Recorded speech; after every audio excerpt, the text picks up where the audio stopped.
Making it last is all I care to do. You loving me, I loving you. Mothers and fathers, husbands and wives, sisters and brothers, friends for life, won't live in the past. All I wanna do now is making it last. Mothers and fathers, sisters and brothers, friends forever, strengthening the ties that keep us together. It's time for another conversation. Welcome to Make It Last podcast. I'm your host, Noreen Daly, and with me is Paul Roux from, and excuse me getting very excited here, people, from South Africa. I'm talking to Paul and he's in South Africa and I'm in Jamaica. So can I say I've gone international before with Canada, people in Canada, people in the US, but I am so excited about this one. Welcome, Paul. Oh, thank you, Noreen. It's great to be on your podcast. Thank you. So let me finish with the introduction because I got sidetracked just now. So he's a financial coach. He helps people in recovery from addictions. Help people to take control of their money so they can live a life that they were created for. But he's also an author, part of an anthology called the Addiction Diary. Before we get into the conversation, though, Paul, tell me a little bit about this anthology. Yeah, sure. The anthology, the book, the Addiction Diaries, was released in September of last year, 2020, and it's available on Amazon and Barnes & Noble. It's a collaboration of various people from mostly the U.S., some in Canada, and then me being in South Africa, who are either in recovery from addiction or have dealt with people in their families that are addicts. So it with various different aspects, and we sort of share our own story, and it's just a great way for people to understand firsthand what it was like, what happened and what it's like now. Okay. And you thought of doing this or creating this anthology. Why? What inspired this or what triggered this? Well, what actually happened was I responded to a newsletter it was a publishing house based in Los Angeles, and the newsletter was asking people to write in if they're interested in being a part of this anthology. It's going to be called the Addiction Diaries. We're looking for people who are either in recovery or who have family members that are in recovery, or not, and they're even looking also for doctors and so on to talk about their own stories about addiction. Oh. And if you're interested, please write in. And I did, and they liked what I had to say, and they said, look, please, we'd love you to be part of this project. So Nice. I was very excited. Nice. Yeah. Nice. So we're going to segue now into what we're going to be talking about for a bit. How can we change how we approach our finances so it fosters healthy relationships? Because I do know, even from my own experiences, that sometimes money can actually help to make or break relationships. So talk to us. Yeah, it's such a great question. Firstly, what my experience is that money can bring up just an array of different emotions and feelings and sensations. And those are all brought on by different life experiences and beliefs and so on. So we each have our own individual stories of where we came from, what we believe in, and this all impacts our relationship with money. And so when we are in a relationship, when we have a partner, we're going to bring those things into it. We use money everywhere we go. I mean, we can't do anything without money. We need money for transport, to buy food, to go on holidays, to stay, buy a house. So how we interact with the world, we need to use money. And what happens, though, is this interaction can bring on different emotions. And sometimes we may, for example,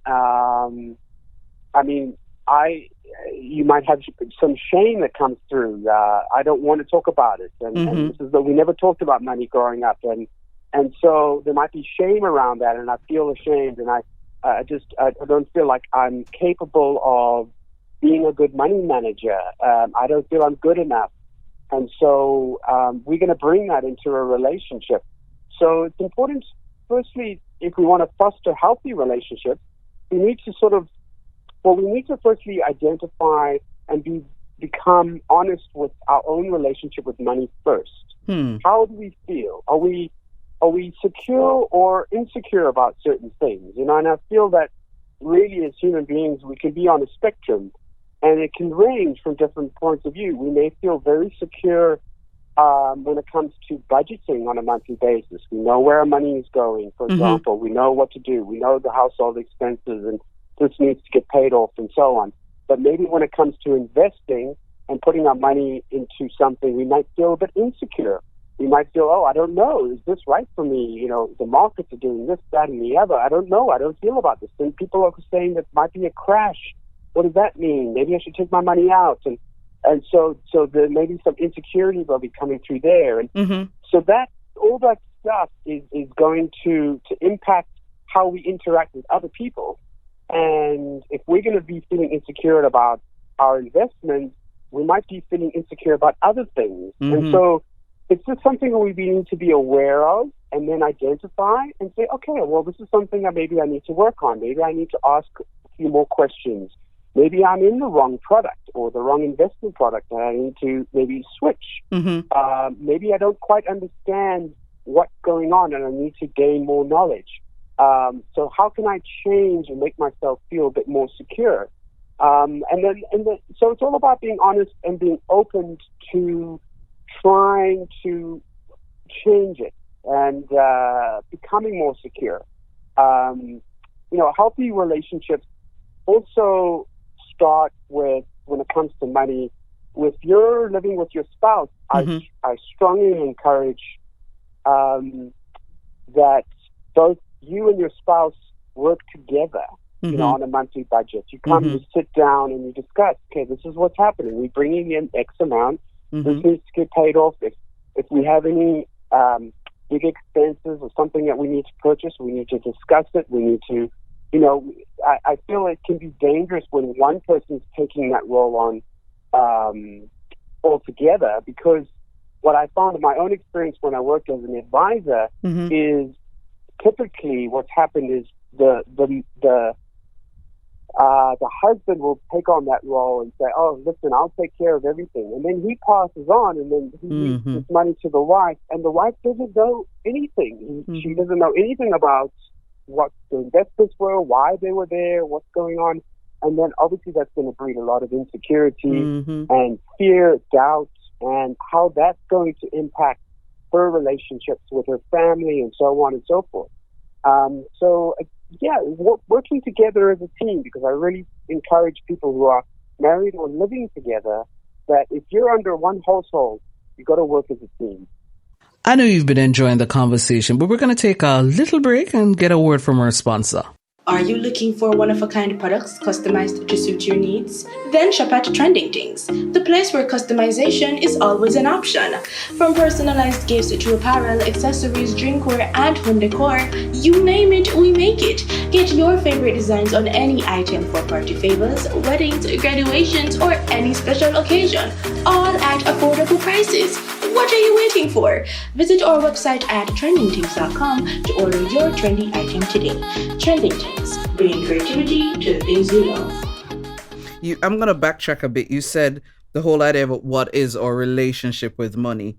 Now, how then do you go against the thinking? Because a lot of us, when we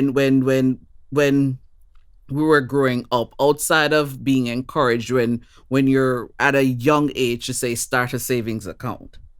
So you're told at a young age and the reps come and they tell you start a savings, and basically that's about it. So you hear that you're supposed to save. So what I have found out that even now at my age, I'm playing a lot of catch up, because there's some things if I had known before, it would have made a difference in terms of how I manage my money. So for a lot of people who still all they think of is, okay, I just need to save.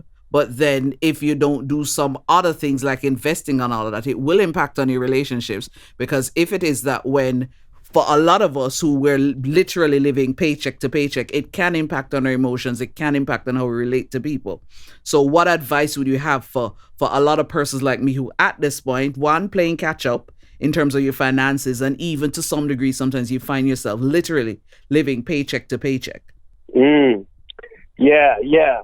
Firstly, you're not alone, because I think a lot of people are in that position. I mean, to be fair, money and stuff is never taught in school. Mm-hmm. Well, not to my knowledge anyway. It's not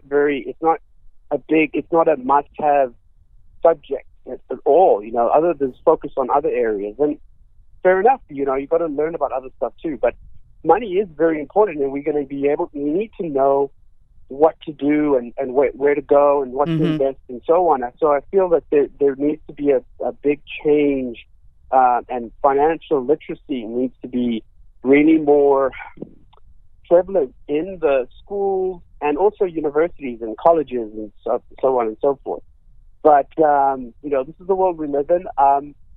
What I would say is that in terms of saving, I think it's important to know why you're saving. Okay.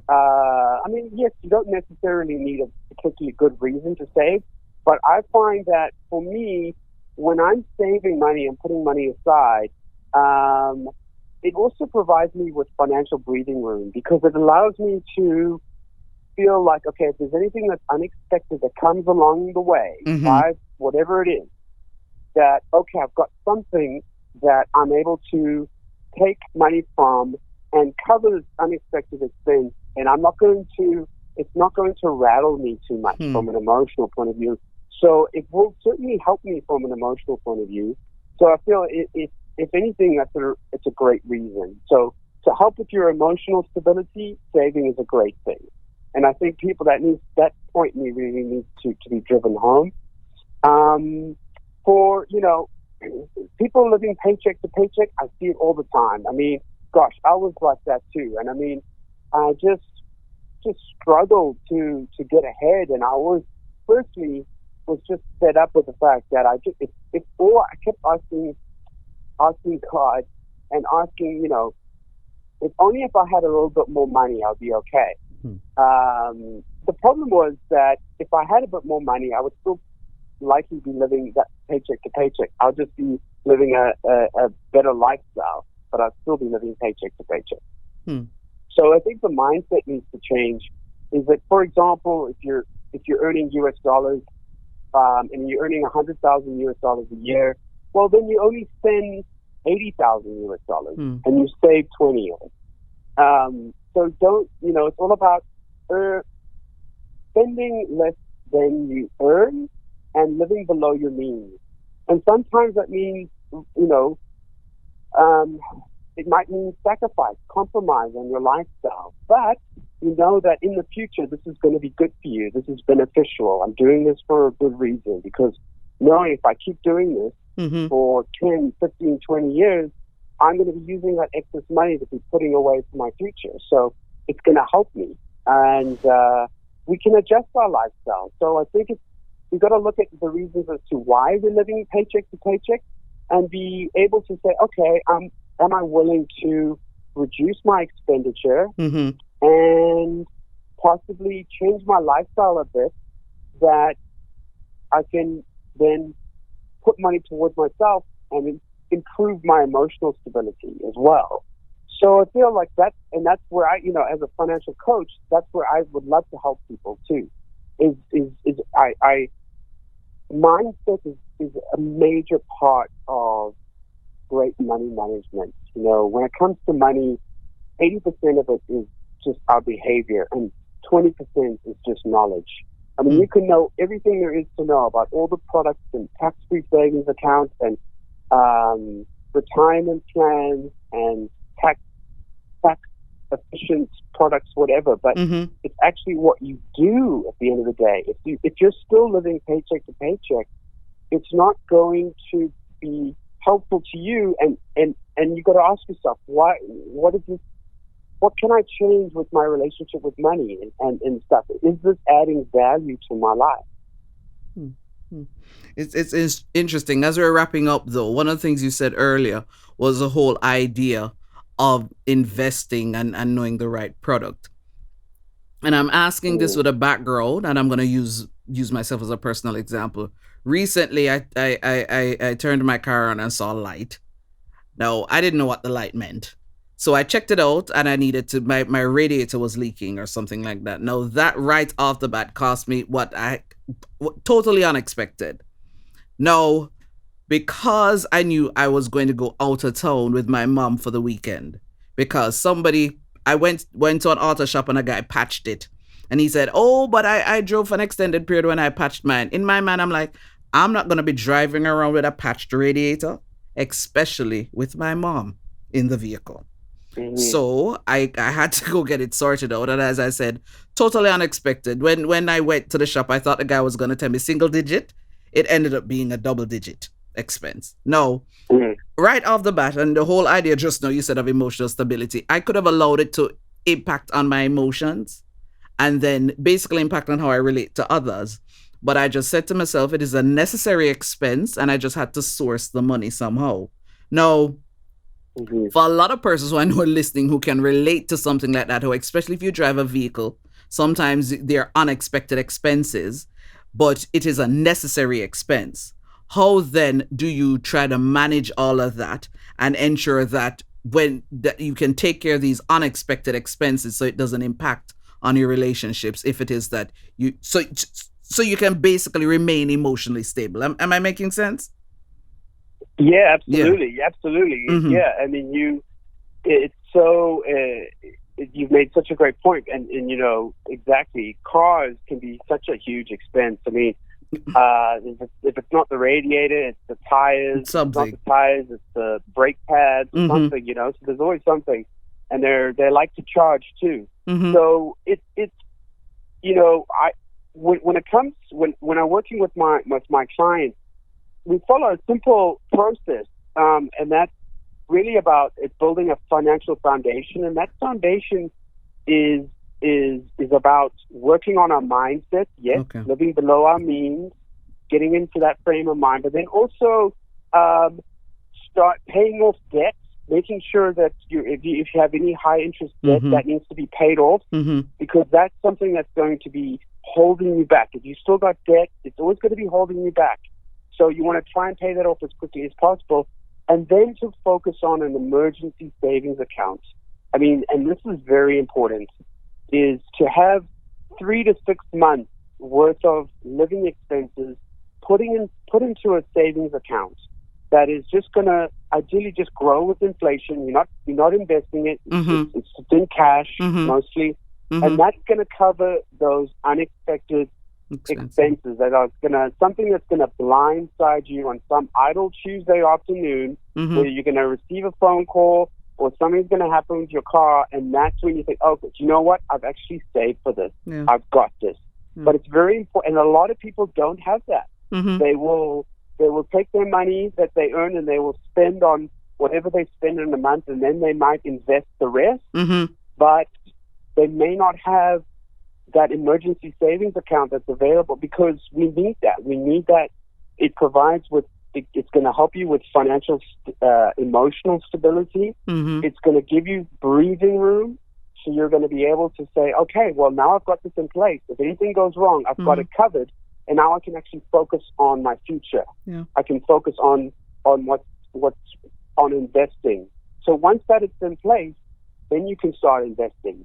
But I don't want, I discourage people to invest first and then focus on that, because it needs to be done as soon as possible. And it might take 6 months or whatever it might be to save up that kind of money. But once it's in place, you're going to feel good. You're going to, the self-esteem, the confidence, and imagine what you can do with that confidence, with that increased self-esteem. You're going to feel good, and then you might, there's going to, I feel like when we start thinking in a positive way, God is going to bring us positive things, right? True. It's just going to, it's just going to manifest in so many more encouraging ways that's going to be helpful to you. Does that make sense? Am I being clear there? Yes, you are. And it's another reminder to me to nudge me about this whole emergency savings fund, because I keep hearing about it, and I told myself I'm going to stop thinking about it and actually set it in motion. And one of the accounts I have, that is what it's going to be. But it's a process. I'm getting there. So as we're wrapping up, though, Paul, you said a lot, and if it is that somebody is still, a little bit skeptical and thinking, I'm not sure why it is that my money and how I feel about money can impact my relationships. What is your response to that? I guess my response is that, I would ask, how's it working out for you? I think denial can certainly be a big thing, and I certainly don't want to come across as judgmental either, because that's not helpful in any way. Mm-hmm. I think people are at different stages, and I like to meet people where they're at. And if that's their philosophy or their mindset at that time, I would say, okay, well, what can we do to improve? And I want to see how can they move forward. I often want to see that, when people see their own actions and how they can learn from themselves, and I feel that's the best way. If they could see it themselves and how it's impacting everything. But for case in point, when it comes to me, and if I'm feeling, for example, anxious, I love chocolate. So what am I going to do? I'm going to go buy some chocolate at the store. So my anxiety is going to cause me to spend, and it's going to affect my spending habits. And I feel that, by giving that example, I think a lot of people can relate to that. Yes. And maybe it's not chocolate, maybe it's shoes, maybe it's jewelry, or it's I don't know, whatever it is. But it's something that they need to be relating to themselves. So I certainly like to give my own examples, and maybe my own examples can help them. Yes. Thanks so much for sharing, Paul. Yeah, thanks, Noreen. This was Making It Last podcast, where it's all about helping us to have better relationships, not just with ourselves, with other people. Until next time. So, the whole idea of a branding strategy sounded so exotic and so fancy to me. But after having several conversations with Neon, I now have a clearer understanding. I am sure of what my identity is, what it is that I want people to see Noreen Daly as. Thanks, Neon. Thanks, Splint. Visit them at wearesplint.com. Mothers and fathers, husbands and wives, sisters and brothers, friends for life won't live in the past. All I wanna do now is making it last.